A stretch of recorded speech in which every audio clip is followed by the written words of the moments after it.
अपने को परम सभ्य, अपने को इतना विकसित राष्ट्र बताने वाले लोग इस तरह की बर्बर युद्ध क्यों लड़ते हैं? युद्ध में जाने के पीछे जो नैरेटिव होता है, जो सोच होती है, जो पीछे का इनका फायदा और नुकसान होता है, उसके विषय में बात करेंगे। जो ये युद्ध चल रहा है इजराइल और हमास के बीच में, इसमें अमेरिका का इतना इंटरेस्ट क्यों है? और दूसरा कि भारतवर्ष का विभाजन जो 1947 में हुआ और जो इजराइल का निर्माण 1948 में हुआ, इन दोनों के बीच कितना गहरा रिलेशन है? पाकिस्तान बनने के पीछे क्या यहूदियों का हाथ था? क्या अंग्रेजों ने या अमेरिका के वजह से ही पाकिस्तान बनाया गया? पाकिस्तान को इजराइल का धन्यवाद करना चाहिए। इस विषय में बात करेंगे और ये भी बात करेंगे कि पहले तो आतंकवादियों को भेजकर वहां पे हजारों लोगों की हत्या करवा दी गई। जब इजराइल ने रिटेलिएट किया और हमास के आतंकवादियों को चुन चुन के मारना शुरू किया और ये विक्टिम कार्ड रोना शुरू कर दिए। इस विक्टिम कार्ड की जो ऐतिहासिकता है और इसके पीछे जो छुपे हुआ इनका षड्यंत्र है, उसके बारे में भी बहुत डिटेल में बात होगी। अगर आपने हमारे चैनल को सब्सक्राइब नहीं किया है तो इसको सब्सक्राइब कर लें, इसको लाइक करें और शेयर भी करें। तो पहला मुद्दा जो हमने कहा कि ये बड़े बड़े देश, गरीब देशों को सहूलियत देने वाले देश, युद्ध जैसी चीज में जहां पे इतनी बर्बादियां होती हैं उसमें क्यों इन्वॉल्व होते हैं? इस विषय पे आपको ये जानना होगा कि कोई भी युद्ध सिर्फ एक छोटे से कारण की वजह से नहीं होता है। इसके पीछे की एक पृष्ठभूमि होती है कि विश्व में महाशक्ति वही बन सकती है या महाशक्ति वाली स्थिति अपनी वही बरकरार रख सकता है देश जिसके पास एनर्जी हो। एनर्जी, इस एनर्जी की ही सारी लड़ाई है। जो मिडिल ईस्ट में आज युद्ध देख रहे हैं आप, ये इसके पीछे की जो भूमिका है ये द्वितीय विश्व युद्ध के बाद बन गई थी। उसी द्वितीय विश्व युद्ध के बाद भारत का विभाजन हुआ और पाकिस्तान जैसा एक राष्ट्र बनाया गया। मिडिल ईस्ट के विश्व में जितनी भी मुस्लिम राष्ट्र हैं, इन सबको खुश करने के लिए कि हमने आपके लिए एक इस्लामिक राष्ट्र बना दिया। आप कभी भारत का इतिहास देखेंगे तो उसमें आपको दिखेगा, स्पष्ट दिखेगा कि किस तरह से अंग्रेजों ने सांप्रदायिकता को अपना जो स्वतंत्रता संघर्ष का मूवमेंट चल रहा था उसके खिलाफ हथियार के रूप में यूज किया है। जब आप देखेंगे कि बंग आंदोलन के समय ही मुस्लिम लीग की स्थापना होती है, या आप देखेंगे कि जब प्रथम विश्व युद्ध चल रहा था उसके बाद मुसलमानों को अलग निर्वाचन क्षेत्र दे दिया गया, उनको प्रमोट किया गया।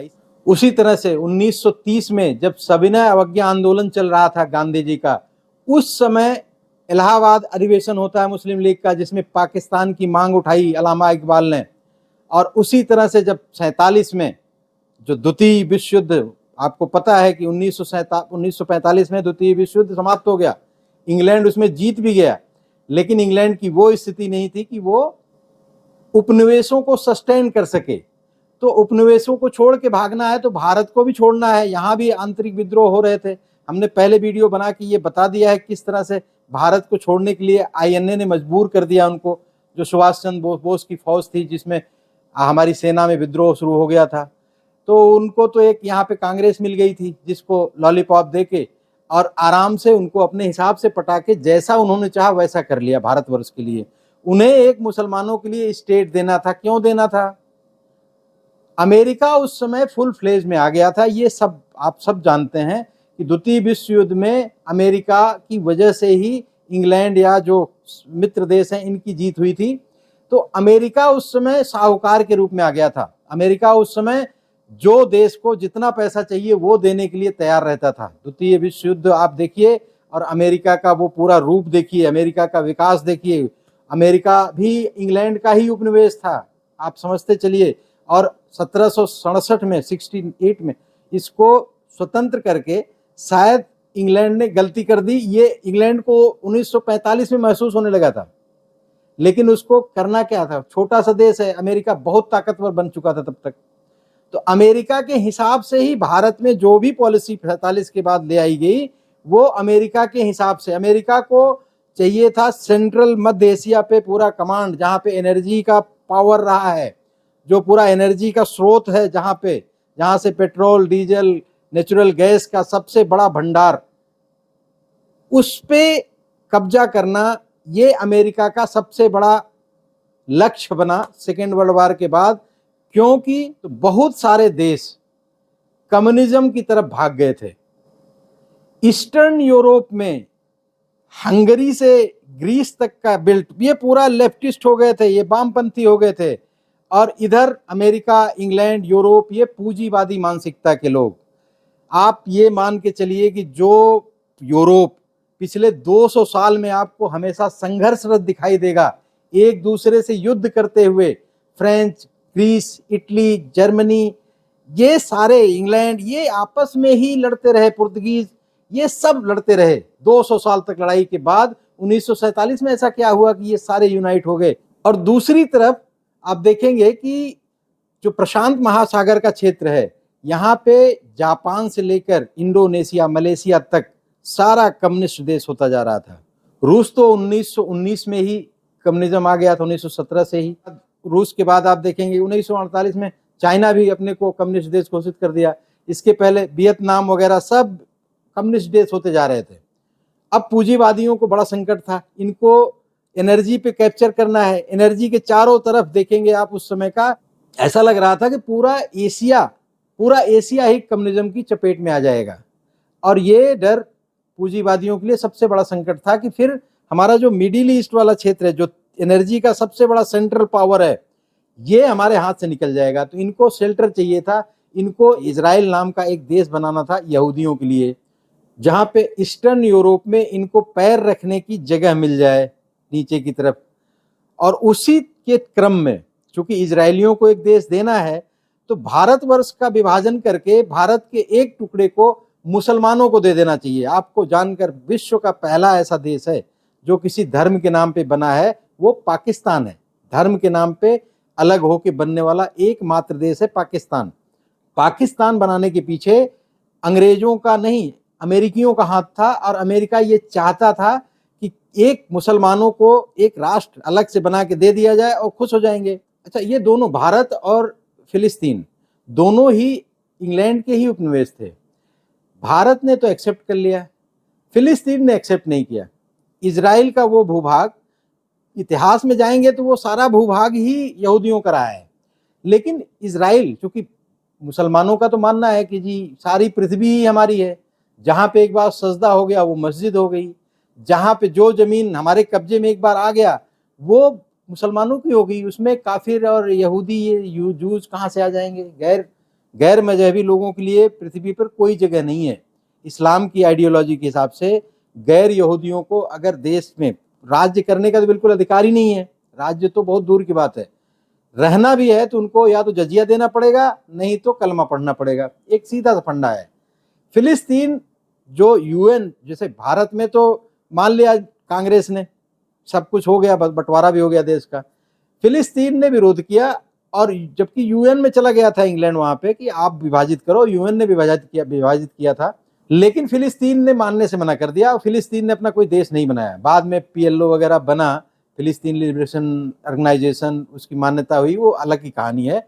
लेकिन ये विवाद पाकिस्तान बनने का, मेरा जो उद्देश्य है आपको बताने का, कि पाकिस्तान बनाने के पीछे एक तुष्टीकरण की पॉलिसी अमेरिका की थी कि अमेरिका मुसलमानों को खुश करने के लिए भारत को तोड़कर पाकिस्तान जैसा एक राष्ट्र बना दिया, जो भारत के लिए सरदर्द बना हुआ है, हमेशा सरदर्द रहेगा भी, ये खत्म होने वाला नहीं है। हो सकता है फ्यूचर में कभी जैसे यूरोप एक हो गया, वैसे भारत, पाकिस्तान, बांग्लादेश, नेपाल, भूटान, श्रीलंका सब एक होके हम लोग रहें।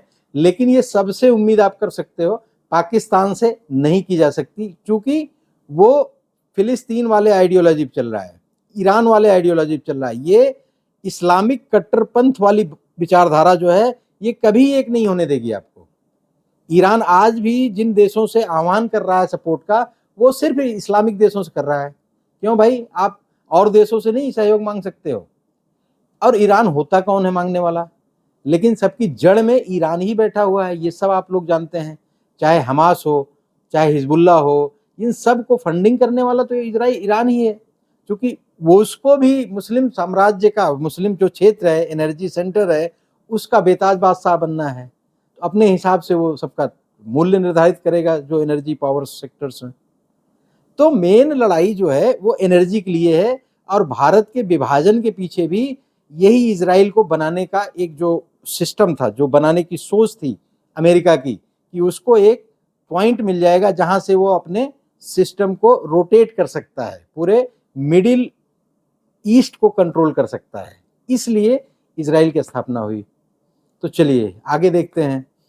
कल अमेरिका के प्रधान इजराइल दौरे पे आए जो बाइडेन, और उम्मीद थी कि वो शायद युद्ध विराम पे कुछ बात करेंगे, लेकिन उन्होंने इजराइल को ग्रीन सिग्नल दे दिया कि आप गाजा पट्टी में घुस के आतंकवादियों के अड्डों को नष्ट करें, मतलब हमास को खत्म करें। इसके बाद ऋषि सुनक पहुंच गए, उन्होंने भी इजराइल के साथ कंधे से कंधा मिला खड़े होने की बात की और कहा कि भाई जो इजराइल के साथ बर्बरता हुई है उसके लिए हम आतंकवाद को किसी भी रूप में सपोर्ट नहीं करते हैं। भारत के प्रधानमंत्री ने शुरू में ही कह दिया था कि हम इजराइल के साथ हैं, आतंकवाद के किसी भी रूप के खिलाफ है भारत का स्टैंड बहुत क्लियर है। लेकिन आज प्रधानमंत्री जी ने कहा कि जी हम फिलिस्तीन में जो गाजा पट्टी में जो अस्पताल पे बमबारी हुई उसको हम उसकी भर्त्सना करते हैं और नियमों के आधार पे युद्ध होना चाहिए। और उन्होंने $50 लाख की हम सहायता भी करेंगे। अब फिलिस्तीन के राष्ट्रपति से उन्होंने फ़ोन पे बातचीत भी की और उनको हर संभव सहायता, जो नागरिक सहायता होती है, देने का उन्होंने आश्वासन भी दिया। अच्छा, हमारे देश में, भारतवर्ष में अजीब सा रोना चल रहा है जी, तो कि मोदी जी ने तो पूरी पॉलिसी चेंज कर दी जी, भारत तो हमेशा से फिलिस्तीन का सपोर्ट करता रहा है, इन्होंने इजराइल को इतना खुला समर्थन दे दिया। भारत ने फिलिस्तीन का विरोध नहीं किया है। फिलिस्तीन से भारत को और प्रधानमंत्री मोदी जी को वहां का फिलिस्तीन का सबसे बड़ा नागरिक अवार्ड मिला है। पहली बार तो भारत भारतीयता की दृष्टि से सोच रहा है और भारत का स्टैंड किसी से पूछ के नहीं आएगा, भारत का स्टैंड बिल्कुल सही जा रहा है। इनका तो रोना धोना चलता ही रहेगा। ये तो मुस्लिम उम्मा की बात करेंगे, बिलीवर्स नॉन बिलीवर्स की बात करेंगे, ये कहेंगे कि जी पूरी पृथ्वी जो है अल्लाह की है और जो अल्लाह को नहीं मानेगा वो पृथ्वी पे नहीं रह सकता बिना जजिया दिए। तो इनकी तो आइडियोलॉजी ही अलग है। जो मुसलमानों का एक परमानेंट कार्ड होता है, विक्टिम कार्ड, इसकी शुरुआत फिलिस्तीन से ही हुई है। आप सोचो कि एक हमास जो फिलिस्तीन का आतंकवादी संगठन है, उसने घुस के इजराइल में 1400 लोगों की हत्या कर दी और फेस्ट चल रहा है, वहाँ लड़के नाच गा रहे हैं, बड़े जवान लड़के। मैंने बताया, आप लोगों ने सुना ही होगा किस तरह से घुस के उनको रेप किया, बलात्कार किया, फिर काट दिया। आज भी हमास वालों ने 1500-2000 लोगों को बंधक बना के रखा हुआ है, इतनी बुरी हालत में।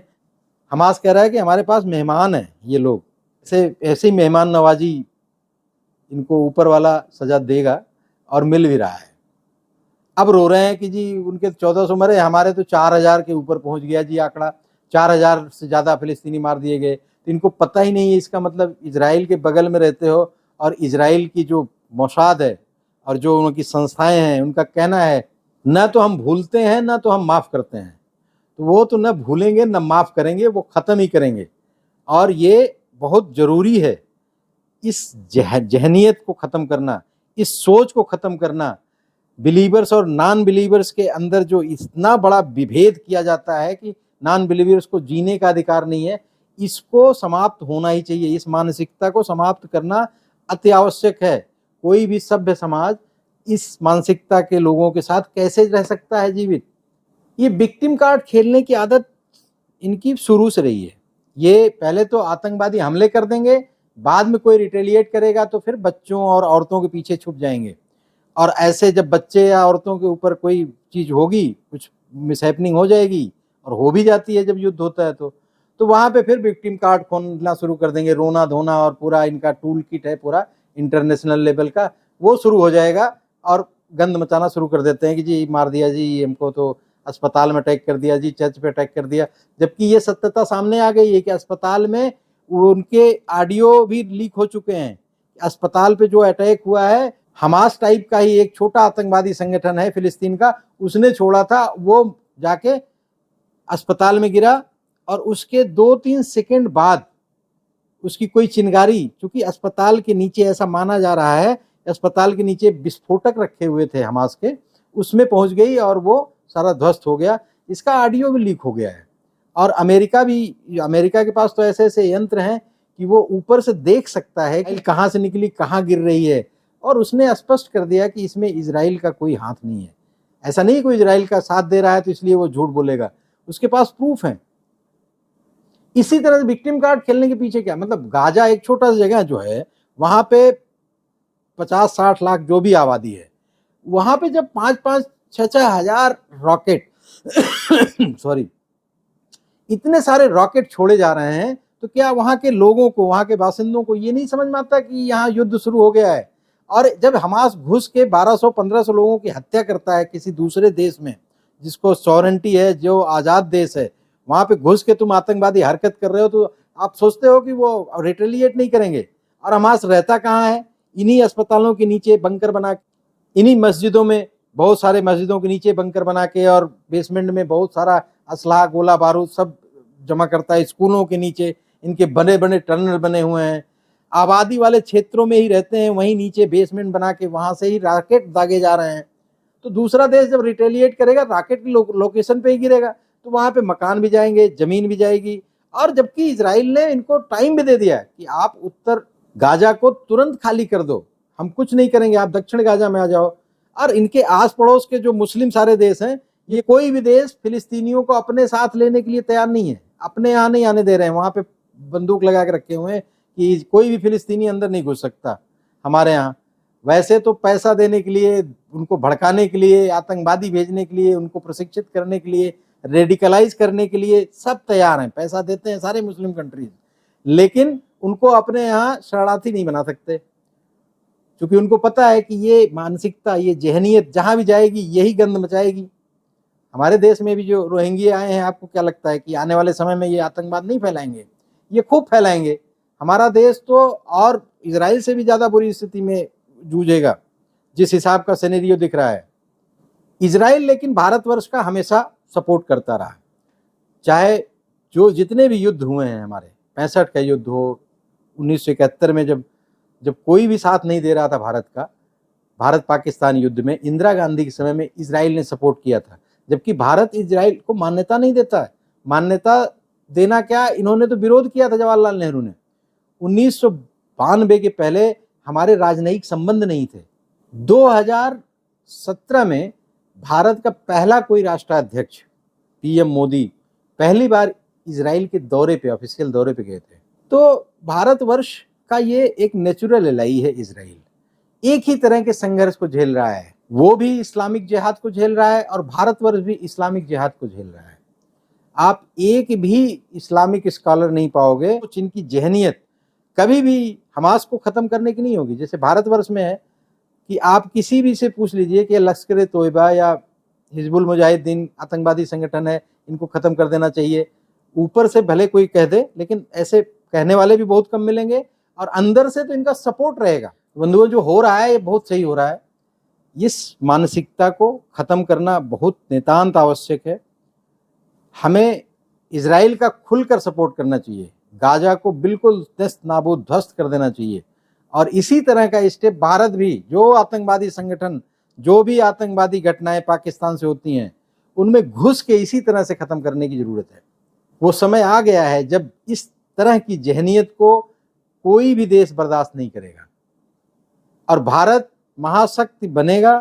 मैंने बताया था कि जिस तरह से जिसका एनर्जी पे कंट्रोल होगा वही देश महाशक्ति बन सकता है। तो महाशक्ति, भारतवर्ष को महाशक्ति बनने के लिए, इसीलिए पेट्रोल और डीजल पे निर्भरता है, उसको कम करने के प्रयास किए जा रहे हैं।